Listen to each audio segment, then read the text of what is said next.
Mohon untuk para pendengar untuk berpikir positif, jangan berpikir negatif, karena apa yang saya sampaikan ini adalah hukum yang memang jelas yang ada di dalam kitabnya yang disampaikan oleh ulama, seperti itu ya, agar kita mengetahui akan perihal hukum mana yang benar dan mana yang salah.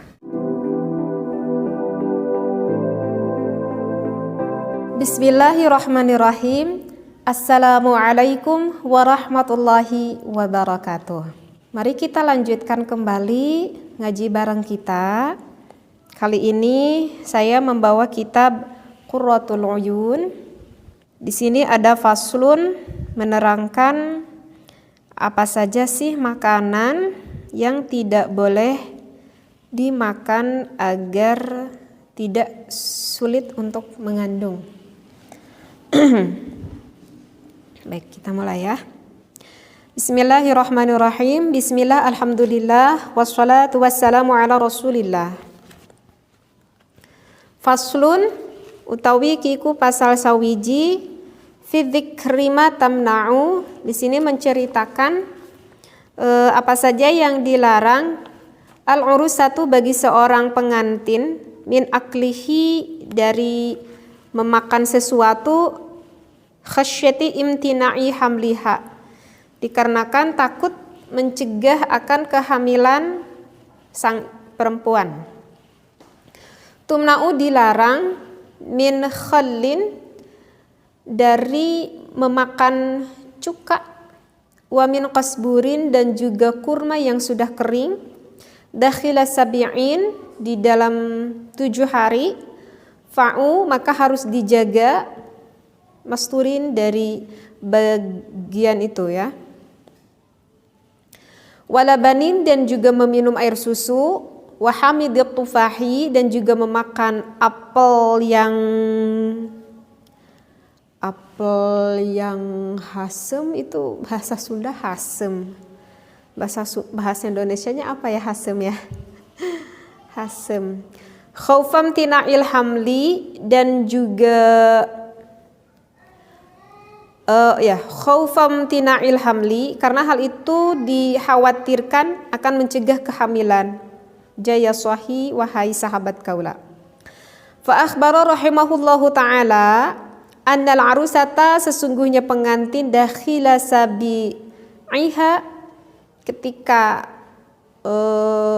memasuki 7 hari, tumna'u itu dilarang min akli madzukira dari makanan yang sudah dituturkan ya, min kulli ma dari tiap-tiap perkara fihi yang tetap di dalam sesuatu itu hararatun yang sifatnya panas, wa mararatun dan juga pahit, katurmusi seperti buah turmus, wa zaituni dan juga buah zaitun, wal himasi dan juga kacang Arab, wal lubia dan juga kacang lubia. Li'anna dzalika, karena apa yang sudah dikatakan itu yumitus syahwata, akan membunuh akan syahwat, wa yansha'a anhu adamul hamli, dan akan timbul untuk susah hamil. Saya baca dulu segini dulu ya. Jadi di dalam kitab Qurratul Uyun ini, pasal ini menerangkan bagi seorang pengantin baru mungkin sangat mengharapkan sekali ya untuk mempunyai anak, sehingga sangat diharapkan dan ditunggu-tunggu kehamilannya itu. Nah, maka menurut ulama di dalam ini kitab ada beberapa makanan yang gak boleh sering dimakan oleh perempuan tersebut. Apa saja itu? Di antaranya adalah memakan cuka ataupun minum cuka. Kalau kita sengaja minum cuka, kayaknya gak akan deh ya, karena rasanya yang kecut banget gitu. Tapi kan banyak tuh perempuan yang suka makan bakso. Makan bakso selama seminggu, pengen makan bakso terus. Gak tanggung-tanggung, makan baksonya ditambahin biar manis seger sama lada gitu ya. Tambahin cuka misalkan 1 sendok, bahkan sampai 2 sendok kalau yang suka gitu kan. Sampai 1 minggu tuh makan terus aja. Yang lada-lada pakai cuka, yang seger-seger pakai cuka misalkan. mau rujak misalkan gitu. Selama 1 minggu tuh berturut-turut itu sangat tidak baik sekali. Seperti itu ya. Dan juga tidak baik untuk banyak mengkonsumsi kurma kering. Tapi kalau kurma yang basah nggak apa-apa ya. Jadi kurma yang sengaja dikeringkan. Dan juga gak baik kalau terus-menerus meminum susu. Ini menurut ulama ya. Kalau misalkan cuka jarang semua orang suka. Kalau kurma kering gak mudah juga ya. Artinya jarang lah gitu ya. Tapi kalau minum susu nih kebanyakan orang-orang itu pada suka. Nah jadi kalau mau proses hamil ini lebih baik jangan dulu terlalu sering diminum. Kemudian yang kurang baik dikonsumsi terus-menerus, misalkan di dalam 1 minggu itu apelnya yang asam gitu ya, hasum itu asam ya, yang asam gitu. Jadi kalau misalkan apel yang manis gimana? Kalau apel yang manis itu baik, tapi kalau apelnya yang asam itu rasanya itu kurang baik, nggak boleh juga terus-menerus memakan apel itu, ya.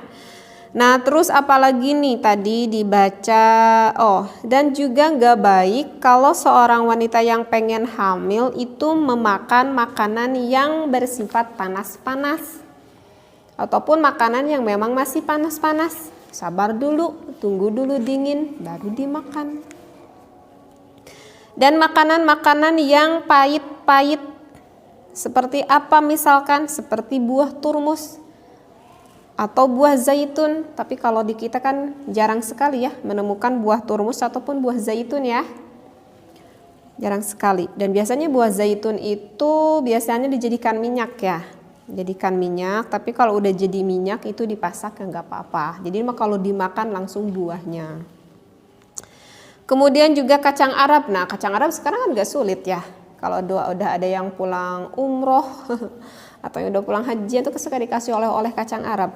Udah banyak lah dijual di kita juga ya. Nah itu jangan dimakan selama 1 minggu berturut-turut aja makan kacang Arab.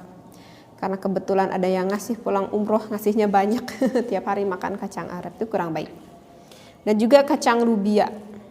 Seperti itu. Kenapa? Karena semua makanan itu di sini dikatakan oleh ulama itu akan menurunkan rasa syahwat terhadap sang istrinya ataupun pada perempuan, sehingga itu kurang baik. Jadi di sini diteruskan wal maksudul ahammu, yang dimaksud yang lebih penting minan nikahi dari kita melakukan nikah huwa, yaitu al waladu, kita mengharapkan ingin mendapatkan anak kan. Liqaulihi alaihi salatu wassalam, karena ada dawuh Rasulullah sallallahu alaihi wasallam, tanakahu tanasalu fa inni mukatsirun bikumul umama yaumal qiyamah. Kata Rasulullah, menikahlah kalian, mempunyai keturunanlah kalian, karena sesungguhnya saya, kata Allah, yang membanyakkan umat dikarenakan pernikahan kalian itu sampai hari kiamat. Nah, salah satu tujuan dari kita menikah itu kan kita mengharapkan ingin mendapatkan keturunan, ya, ingin mendapatkan keturunan. Seperti itu. Bahkan ini ada dari hadis Rasulullah Shallallahu Alaihi Wasallam yang barusan, tanakahu tanasalu fa ini mukatsirun bikumul umama yaumal qiyamah. Kata Rasulullah, menikahlah. Karena dengan kita menikah, insya Allah nanti kita punya keturunan. Kalau Allah berkehendak kita punya keturunan. Kata Rasulullah, yang banyak kita punya keturunan. Agar apa? Agar nanti kita selaku sudah menjadi orang tua, kita bisa mendidik anak kita sesuai pendidikan yang diridhai oleh Allah. Sehingga agama Islam akan semakin pesat di muka bumi ini yaumal qiyamah, sampai hari kiamat. Tapi kalau banyak anak, kita nggak bisa mendidiknya, ya semakin berat nanti hisaban pertanggungjawaban kita di akhirat.